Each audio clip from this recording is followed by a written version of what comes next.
Good morning. It's Thursday, and I'm getting ready to go off to the hospital for another round of radio and chemotherapy. Yesterday it was cancelled, so I had a day off. That was nice. I was able to have a cup of tea and a rest. But they booked me in on Sunday instead as an extra day to make up. You may notice I'm a little bit puffy. That's the steroids, apparently. Though Sue blames the chocolate cake as well. We'll see which one it really is. I want to share with you a memory or a set of memories today. Dating back from the 1980s. I first came to London over 40 years ago to do urban ministry. And one Thursday evening, when we were in East End, I got a phone call from Chris Lawrence, who was a Christian community worker. And he said that thousands of Kurdish refugees had just arrived from Turkey. Now that conflict is still continuing. We hear about Iraq and Syria, but there still is a war going on between Kurdish separatists and the central Kurdish Turkish government even today. And thousands of them, men, arrived one Thursday evening at Heathrow Airport without any visas, and there was no provision for them. Now, we lived in Hackney, where there were a lot of mosques of different ethnic persuasions, but none of them offered to accommodate these refugees, even though they were officially Muslim. They were part of a sect called the Alawites, so they weren't recognized as an authentic Muslim group. So what happened was the churches, Protestant, Catholic, liberal, evangelical, got together and accommodated these people. At that time, we had 30 members of our church. We were relaunching, replanting the church, and we took in 100 Kurdish refugees, as did many other churches at that time. One of the distinctives that we did was that we also told them about Jesus. Some of the churches were just concerned just to meet their social needs, which was good, but we also wanted to meet their spiritual needs as well. I remember talking to two Methodists saying, oh, of course, we're not going to tell them about the gospel. We're not going to tell them about Jesus. That would be exploiting them. But if you love somebody, you're going to tell them the whole good news, the practical help, as well as the spiritual help as well. And we were able to go into partnership with Operation Mobilization, a group called People International, and also London City Mission. And they supplied people who would be committed to doing this outreach. Some people joined our church as well, specifically because we were reaching out to Turkish and Kurdish people. Among the people from People International, there's a bunch of Koreans and South Koreans. They were not Pentecostals, they were Presbyterians. And you may have heard that the revival in South Korea was fueled by early morning prayer meetings at 6 o'clock. And I assumed this was the Pentecostals.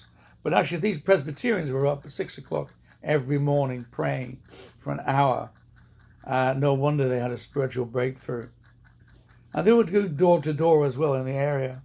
I remember once they visited a lady who had a lot of learning difficulties, and the flat was really disgustingly dirty. And I said, what did you do? And they said, we got on our knees. And I said, oh, I assume they were praying. No, they got on their knees and they started cleaning the floor of the flat. Servant-hearted evangelism, servant-hearted outreach. And this lady eventually got baptized and became a follower of Jesus. This is in the late 80s. And it reminds me of it because the Christmas songs are starting again now on the radio, on the ambulances, and it reminds me of the story. It's about partnership with other agencies. As I said, we had 30 members. Some of those didn't like the idea of helping foreigners. One or two left the church because they thought we should be helping our own first. But it seems to me that God commands us to help everybody, refugees, asylum seekers, immigrants, from wherever they are. And it's about a holistic mission. It's about a mixed level outreach. A lot of the disease of the English church, the British church, is that we hold back from action because we want it to succeed. But there is no guarantee that what we do will succeed. There's no reassurance of success.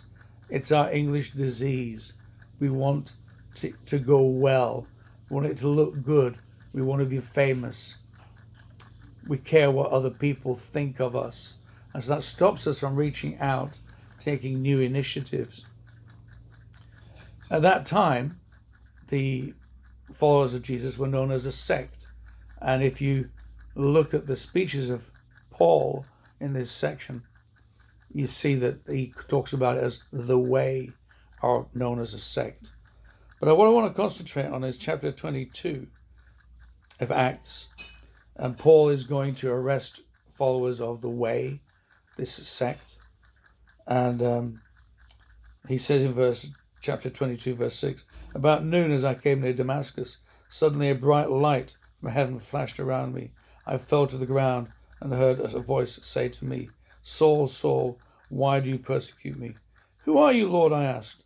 'I am Jesus of Nazareth, whom you are persecuting,' he replied." Paul has an encounter with Jesus.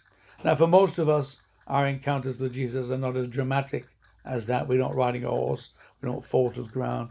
We don't necessarily hear an audible voice. But we do have an encounter with Jesus. One of the groups that I run is a group for Christians who have same-sex attraction and are trying to live godly lives, either celibate or in faithful relationships with members of the opposite sex. And it's a great group. I'm very encouraged by them. I know there are proposals before Parliament to outlaw what they call conversion therapy. We don't do conversion therapy. We support people in their walk with Christ so they can live obedient biblical lives. But I said to some of them once, some of them had been in relationships, same-sex relationships, some hadn't. And I said to those of you who've been in same-sex relationships, what was it that convinced you to stop? Because you knew all the arguments, you'd read the Bible, and it hadn't persuaded you. And they all said it was an encounter with Jesus. One person just said they put the key in their door, and they just got a feeling that one day they would leave. For another one, again, it was just a feeling that this would change one day. They had an encounter with Christ. And it's the encounter with Christ that transforms. We need the biblical knowledge. We need to know what it says. But it's the encounter with Christ that changes us. And so our outreach to these Kurdish refugees actually resulted in the accidental planting of a church. We didn't intend to plant a church. We just showed the Jesus video dubbed badly into Turkish, and they watched it. Now that church is still going. I was invited to their 25th anniversary. As with many churches in London, there's been a churn of people, of population. So it began with mainly Kurdish people and Turkish. Now the main group seems to be Turks from Bulgaria who are running the church. And that's just part of the churn. At the moment in KCBC, for example, we have a number of Brazilians joining us. So it's just a churn of population in the city. But it's a holistic mission. And when we were in West London, we reached out to Muslims as well there. So one of our members created a private charity that worked with schools instead of art competitions, worked with parents and doing mental health work. We also held debates with a group called the Muslim Debate Initiative, sometimes on their premises, sometimes on our premises. They invited me even into Regent's Park Mosque to take part in a debate there on salvation in Islam and Christianity. So there's a mixture of social action and direct evangelism. Through our family centre, we were able to have children's groups. Some of the mums would stay and have cups of tea while the children played games. We would have parties. We would take them on trips. So it's a mixture of holistic, what they call integral mission, direct evangelism, proclaiming the gospel, but also showing it through acts of mercy as well. And it seems to me this is important. So he planted this church by accident. And this was given to me at the time by a man called Hyun Nam from Korea. And eventually he was called to Tajikistan to plant a church. I don't read Korean, but he told me it says Ojik Yesu, which means only Jesus. And that's why I'm sharing it today, because Paul had a vision of Jesus. Ojik Yesu. And this has stayed with me since the 80s. Ojik Yesu. And it means only Jesus. Only Jesus is the solution to our problems. Only Jesus is a solution to my personal problems, to our societies, to our cultural problems. And I encourage you, center your life on Jesus. Come to him today. Whatever you're facing, bring it to him today, and he will answer you.